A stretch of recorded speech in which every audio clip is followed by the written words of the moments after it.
امریکی ریاست کولراڈو کے شہر بولڈر میں اسرائیل کے حق میں نکالی گئی ریلی کے دوران فائرنگ کا افسوسناک واقعہ پیش آیا، جس کے نتیجے میں متعدد افراد زخمی ہو گئے۔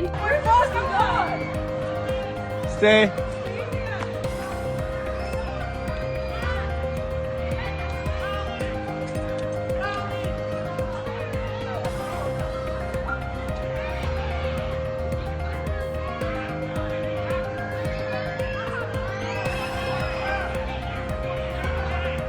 بولڈر پولیس چیف کے مطابق زخمیوں کو فوری طور پر اسپتال منتقل کر دیا گیا، جبکہ موقع پر موجود سیکیورٹی اہلکاروں نے ایک متشبہ شخص کو حراست میں لے لیا۔